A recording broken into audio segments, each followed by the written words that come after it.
Hello everyone, in this lesson we will discuss again plane. देखो plane के लिए वैसे तो अपन ने ऑलमोस्ट थिंग्स हैं वो डिस्कस कर चुके हैं, सभी के डेरिवेशन अपन समझ चुके हैं, सभी इक्वेशंस हैं प्लेन की डिफरेंट काइंड्स है, डिफरेंट सिचुएशंस में वो अपन ने डिराइव कर लिए हैं, उनके वेक्टर फॉर्मेट अपन ने समझे हैं, उनके कार्टेशियन फॉर्मेट अपन ने डिस्कस किए हैं। अब उन्हीं को लेके अपन उन्हीं में कुछ वेराइटीज डेवलप करते हैं। जैसे मान लीजिए क्या हो जब a is equal to 0, b is equal to 0।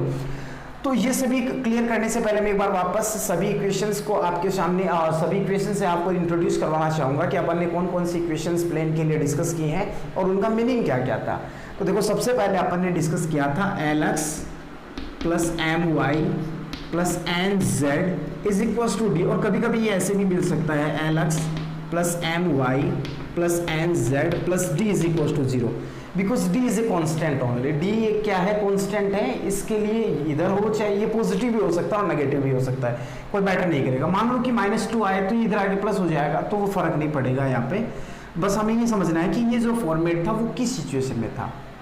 तो पहले तो ये जो D है ये डिस्टेंस थी आपके प्लेन की और ओरिजिन के बीच की डिस्टेंस, और उसके ऊपर जो नॉर्मल ड्रॉ किया गया था वो जो डिस्टेंस थी वो जो नॉर्मल था ये उसके क्या है, डायरेक्शन कोसाइंस है। बात समझ में आई। And then we discussed second अपन ने डिस्कस किया था, और ये तो कार्टेशियन फॉर्मेट है और इसका वेक्टर फॉर्मेट था r vector dot n cap is equal to d, या फिर अपन इसको ऐसे भी बोल सकते हैं r vector dot n cap plus d is equal to 0। इससे तो हमें ये मिलेगा और इससे हमें ये मिलेगा। n कैप क्या है, यहाँ पे नॉर्मल है जो कि ओरिजिन से ड्रॉ किया गया है।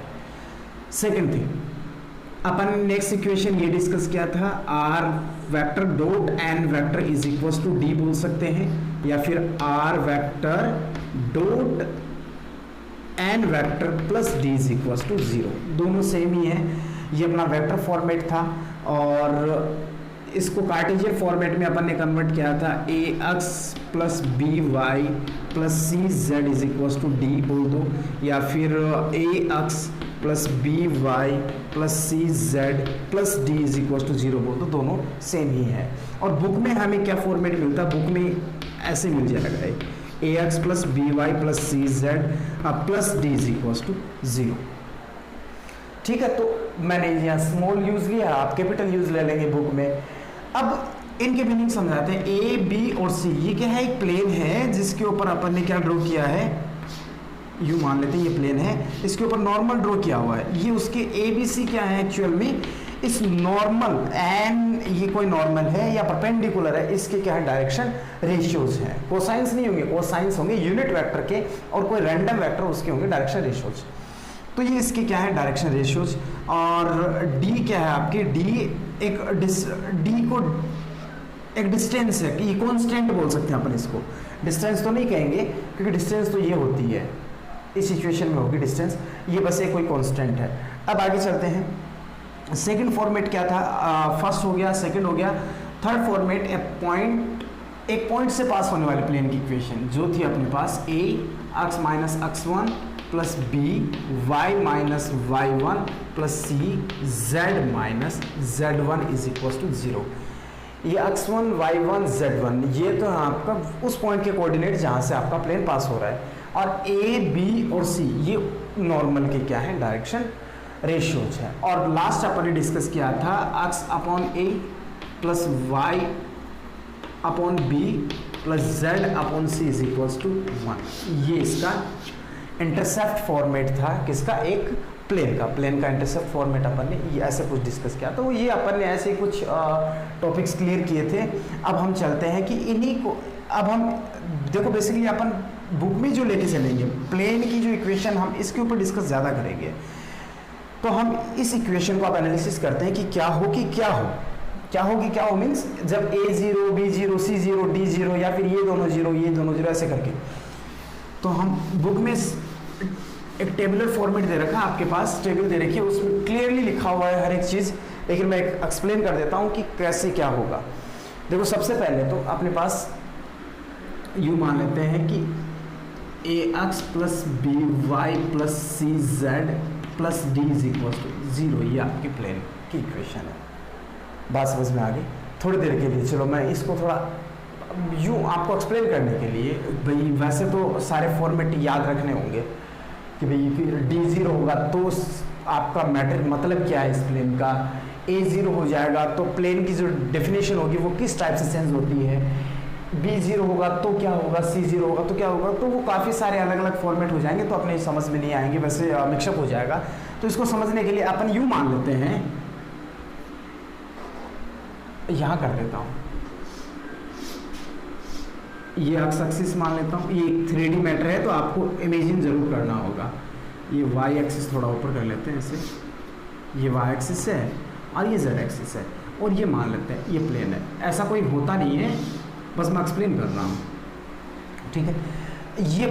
ये डिस्टेंस मैं थोड़ी देर के लिए कंसिडर कर लेता हूँ, ये डी है मान लेते हैं भाई, ठीक है, ये डी है प्लेन के ऊपर, यहाँ पे मतलब प्लेन की ओरिजिन से जो डिस्टेंस है वो स्मॉल डी से मैंने डिनोट कर रखी है। और ये जो पॉइंट है ये ए ले लिया मैंने, ठीक है। सो ये ए ले लेते हैं, ये बी ले लेते हैं और ये सी लेते हैं, क्योंकि ये एक्स एक्सिस पे ए होगा, ये पॉइंट ए है, यहाँ पे बी है और यहाँ पे सी है, ये समझने के लिए बस।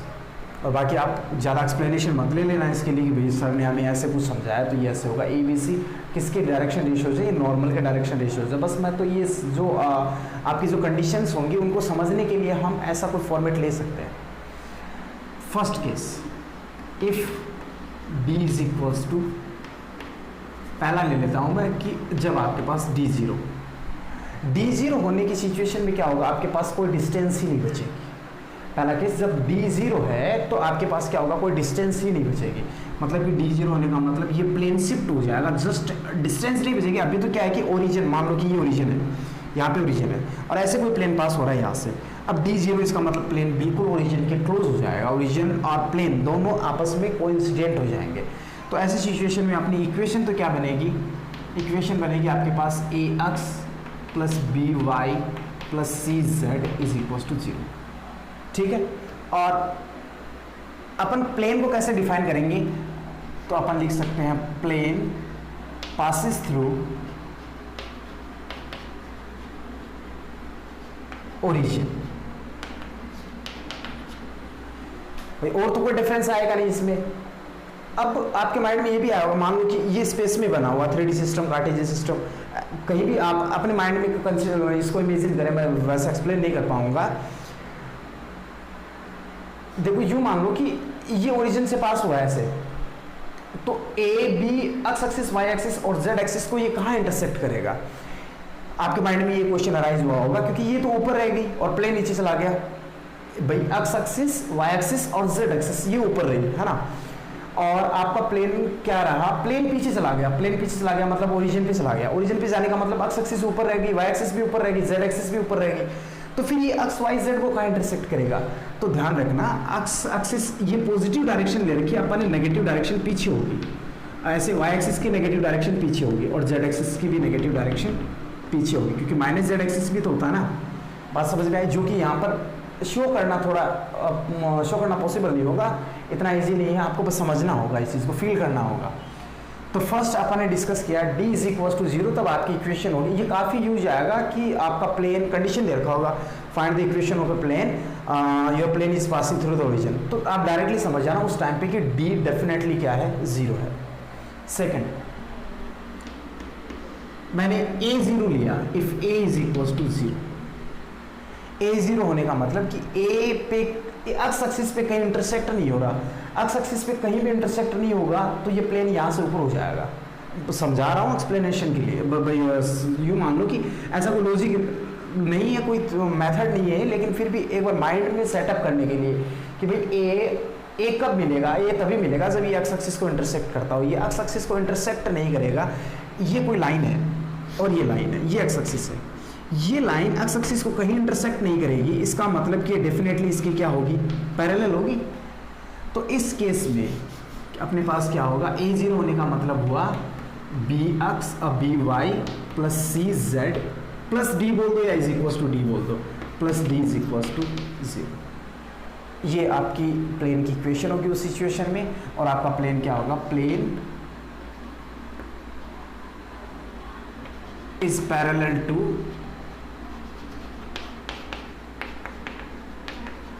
X axis. बात समझ में आई कि नहीं आई? मतलब अपन ने A0 किया, A0 करने का मतलब ये जो प्लेन है ये एक्स एक्सिस को कहीं पर भी इंटरसेक्ट नहीं करेगा। इंटरसेक्ट नहीं करेगा उस सिचुएशन में क्या होगा कि ये आपका एक्स एक्सिस के पैरेलल हो जाएगा। बात समझ में आई? देखो अब अपन थर्ड पे चलते हैं। ये सेकंड के केस मान लेते हैं। सेकंड में A है, B C, B0 कर दे या फिर अपन C0 कर दे। B0 होने की सिचुएशन में आपकी इक्वेशन क्या बनेगी? AX plus CZ plus D, AX plus CZ plus D is equal to 0। और B0 हुआ है, B0 होने का मतलब अब इस सिचुएशन में ये Y एक्सिस को इंटरसेक्ट नहीं करेगा, Y एक्सिस को इंटरसेक्ट नहीं करेगा, तो ये जो सरफेस है या फिर ये जो वर्टेक्स है ये ऊपर हो जाएगा। ऊपर होने का मतलब ये Y एक्सिस के क्या होगा? पैरेलल होगा। ये आपको खुद को समझना होगा माइंड में। भाई एक्सप्लेन मैं कर रहा हूँ, क्लास रूम में होता तो मैं एक्सप्लेन करता, लेकिन अभी थोड़े डिस्टेंस की वजह से ये चीज़ थोड़ी सा पॉसिबल नहीं हो पाएगा कि मैं क्लियरली आपको बता पाऊँ कि सिचुएशन क्या बन रही है। तो ये ऐसी सिचुएशन में मान लो कि प्लेन बी को कहीं टच ही नहीं करेगा, ये यहाँ पर भी टच नहीं करेगा, आगे आके भी टच नहीं करेगा, और आगे आएगा तो भी टच नहीं करेगा। इसका मतलब क्या हुआ कि ये डेफिनेटली आपका सरफेस जो है या फिर ये जो प्लेन है ये वाई एक्सिस के क्या होगा? पैरेलल होगा, अदरवाइज ये कहीं ना कहीं तो इंटरसेक्ट करता। तो आपकी इक्वेशन तो ये बनेगी और क्या होगा? Plane is parallel to Y axis. बात समझ में आई?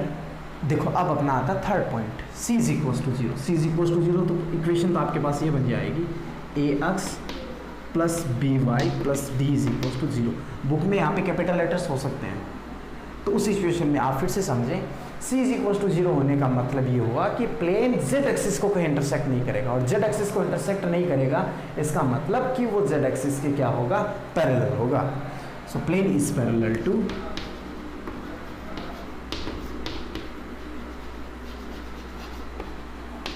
Z axis. क्लियर बात यहां तक? अब थर्ड पॉइंट पे आते हैं।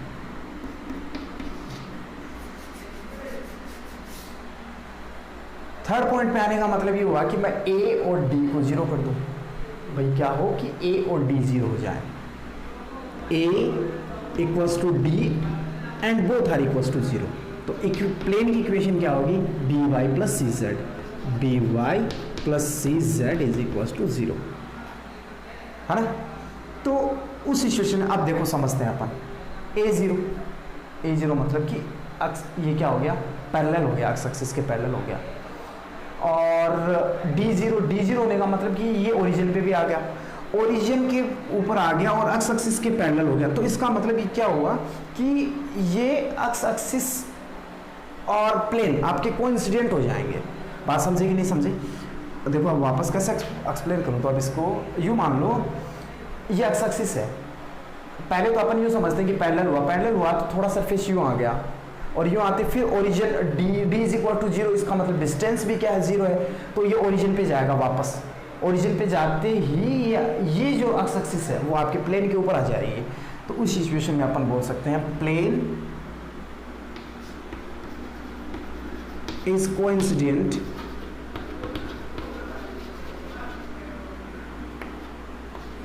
With X axis.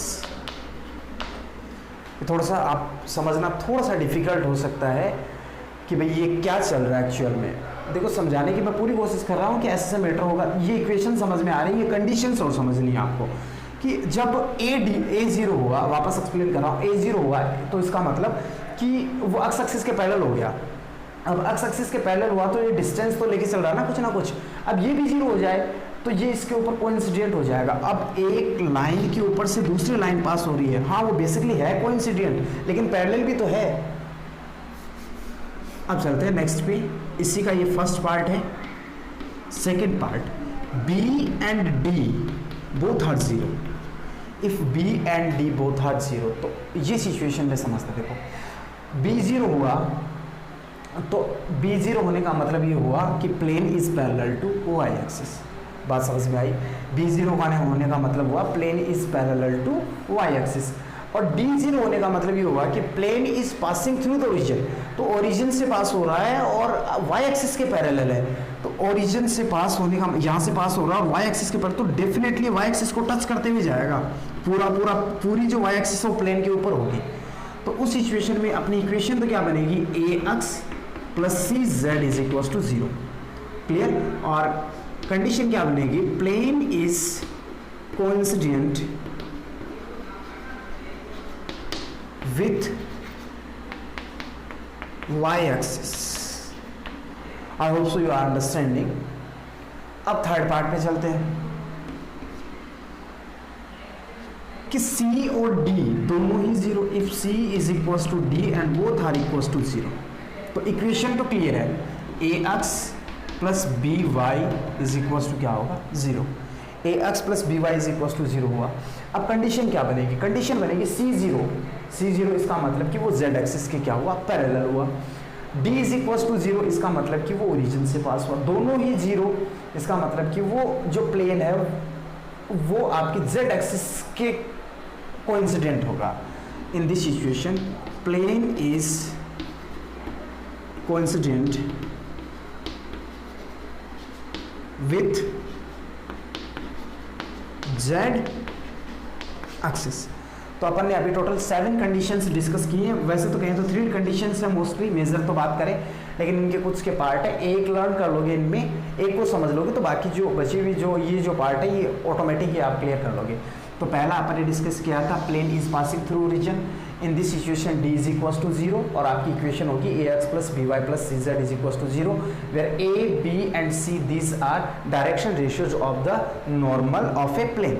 Second condition थी a इज इक्वल टू 0। ऐसी सिचुएशन में plane is parallel to x axis और इक्वेशन ये रही b c ये 0, तो आपके सामने कंडीशंस हैं। और a and d both are 0, then plane is coincident with x axis. b and d are 0, b 0 and d 0, तो y एक्सिस के, और c 0 और d 0 देन z एक्सिस के कोइंसिडेंट हो जाएगा आपका। अब देखो ये अपन ने टोटल इतनी कंडीशंस पढ़ी हैं। इनमें देखो ये जो मैटर है अपन इनको ऐसे भी एक्सप्लेन कर सकते हैं, plane is coincident with x axis. इसका मतलब ये भी हो सकता है plane is passing through x axis. इसको ऐसे भी, ये दोनों सेम ही मैटर है। और इसको अपन डिस्कस कर सकते हैं कि plane is passing through y axis, और ये हो सकता है plane is passing through z axis. तो अब अपन डिस्कस करते हैं नेक्स्ट कंडीशन पे। So before that pause the video and note it down.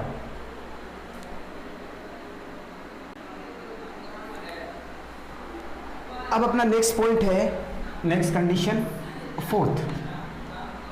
अपने क्या डिस्कस किया? D0 फर्स्ट में, सेकंड में A0, A, B and C all are 0, और थर्ड में अपन ने डिस्कस किया था AD0, BD0 and CD0। Fourth में अपन डिस्कस करते हैं A and B both are 0, A is equals to B is equals to 0। ये अपनी इसमें फर्स्ट कंडीशन है, फोर्थ कंडीशन में first condition A, B both are 0। तो इक्वेशन क्या बनेगी आपके पास? इक्वेशन बनेगी CZ, सिर्फ बनेगी CZ plus D is equals to 0। CZ plus D is equals to 0। अब देखो इसको एक्सप्लेन करता हूँ। A0 इसका मतलब ये प्लेन आपका x एक्सिस के पैरेलल, B0 इसका मतलब ये y एक्सिस के भी पैरेलल। तो x एक्सिस और y एक्सिस के पैरेलल होने का मतलब कि ये z एक्सिस पे बसेगा। सिर्फ यूँ मान लेते हैं ये x एक्सिस है, ये y एक्सिस है, इसके पैरेलल हुआ, इसको कहीं ना कहीं इंटरसेक्ट कर रहा है y एक्सिस के पैरेलल। तो अब ये बची क्या? z axis. तो ये सिचुएशन आ जाएगी। इस सिचुएशन में आपका प्लेन क्या होगा? z एक्सिस के परपेंडिकुलर होगा। ये थोड़ी सी इंपॉर्टेंट बात है। If a plane is perpendicular to x axis, y axis and z axis, तो ये तीनों जो सिचुएशन होंगी या कंडीशंस होगी हम उनको फॉलो करेंगे। तो पहली कंडीशन है if a and b both are 0 then equation होगी CZ प्लस D, और आपका प्लेन क्या होगा? Plane is perpendicular to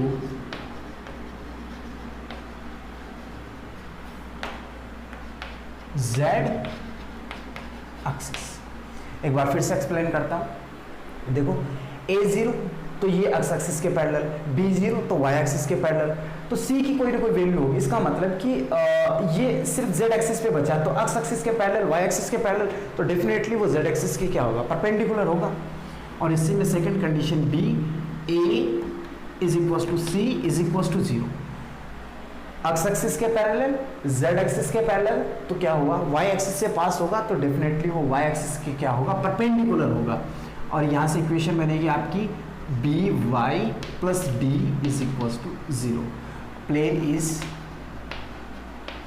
perpendicular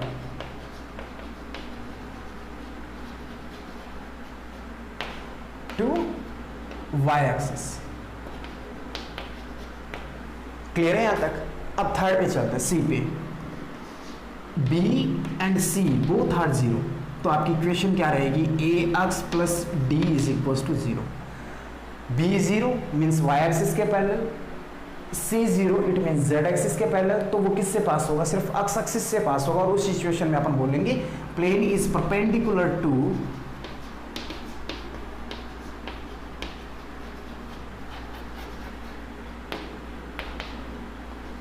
x axis. ये अपनी फोर्थ कंडीशन होगी। अपन ने ये काफी इंपॉर्टेंट रोल प्ले करता है, क्वेश्चन में आ जाएगा plane is perpendicular to X axis, तो उस सिचुएशन में आप इक्वेशन ये सेलेक्ट करेंगे और वहां पे बी और सी की वैल्यू क्या होगी, 0 होगी। बात समझ में आई? अब चलते हैं नेक्स्ट पे, फिफ्थ कंडीशन अपने पास रहेगी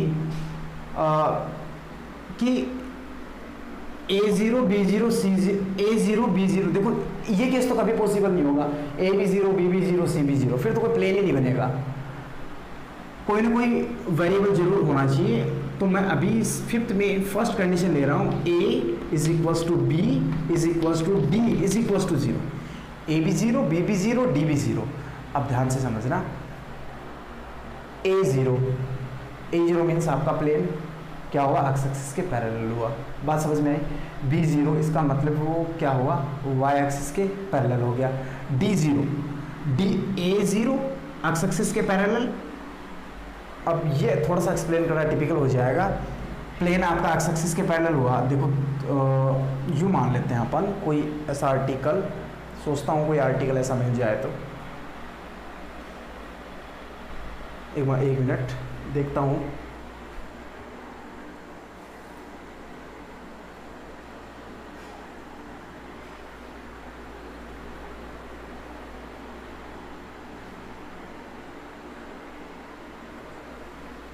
नहीं, अभी ऐसी कोई थिंग नहीं है जिससे मैं 3D मैटर बना सकूं और आपको एक्सप्लेन कर सकूं, आपको बोर्ड से समझना होगा, लेकिन फिर भी चलो कोशिश करता हूं। पहले तो अपन इक्वेशन देखें, इक्वेशन क्या बनेगी, इक्वेशन बनेगी आपके पास तीनों एलिमेंट 0 हैं, तो सिर्फ बचा आपके पास CZ इज इक्वल्स टू 0।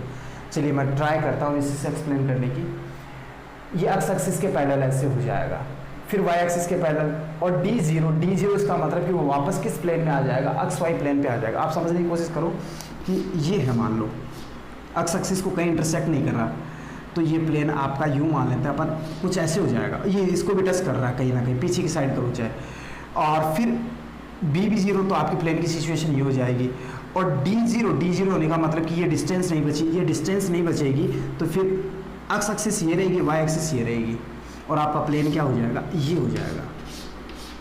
तो मतलब ये इस प्लेन को अपने आप में 3D में भी अपने आप में प्लेन होते हैं, इसको बोलते हैं, ये X axis, Y axis, Z axis, तो ये एक्स वाई प्लेन होता है, ये होता है वाई जेड प्लेन, और ये होता है जेड एक्स प्लेन या फिर एक्स जेड प्लेन, जो भी आप बोलना चाहो।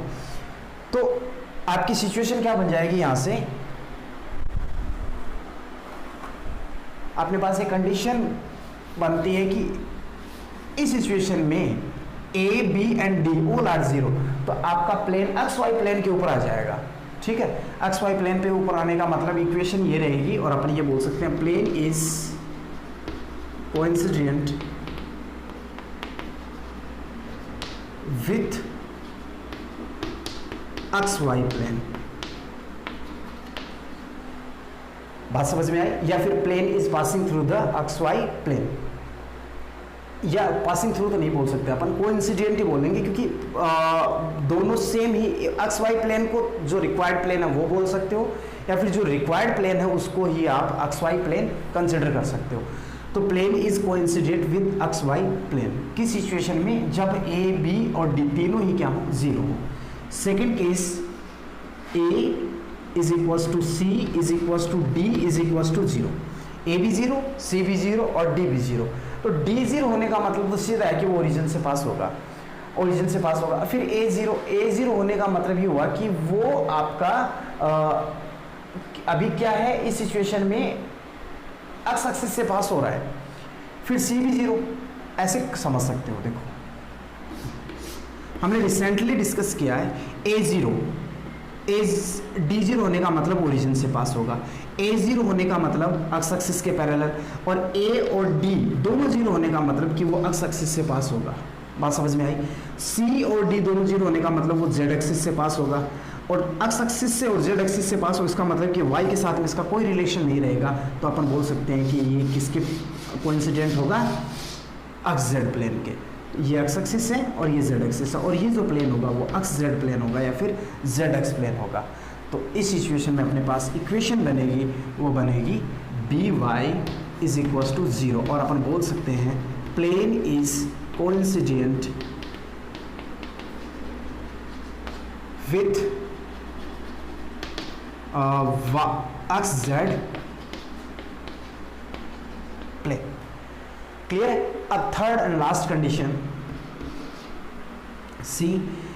B0, C0 और D0।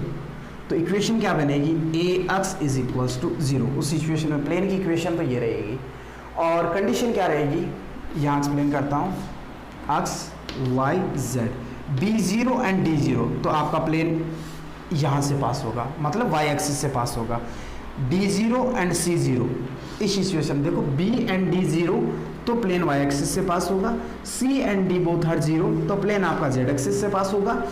तो x y एक्सिस और z एक्सिस, तो अपन यूँ समझ सकते हैं कि ये प्लेन ऐसी सिचुएशन में सिर्फ x एक्सिस ये x एक्सिस है, x एक्सिस के कांटेक्ट में नहीं आएगा, और डिस्टेंस आपकी मिनिमम है, मतलब कि 0 है, तो डेफिनेटली ये कहाँ पे होगा, वाई जेड प्लेन पे होगा। बात समझ में आई?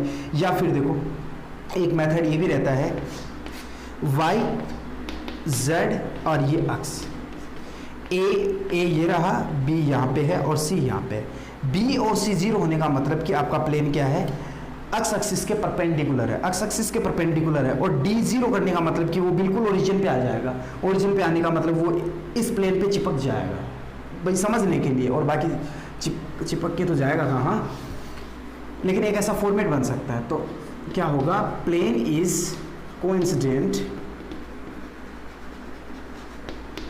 With X Y Z plane. तो ये टोटल 5 कंडीशंस थी एक प्लेन के रिगार्डिंग, जो कि अपन ने डिस्कस कर ली है। हाँ, इनमें कुछ बातें ऐसी हैं जो आपके एक बार में समझ में नहीं आएगी, कभी कभी तो ऐसा भी फील हो सकता है कि एक्चुअल में चल ही क्या रहा है। ये मैटर थोड़ा सा यूँ इनमें मिसअंडरस्टैंडिंग बहुत होती है कि ये दे दिया तो ये कैसे होगा, ये कैसे होगा, तो आपको खुद को समझना होगा। ये आप यहाँ से हिंट ले सकते हैं। आई hope so you understood. Suppose the video I note it down.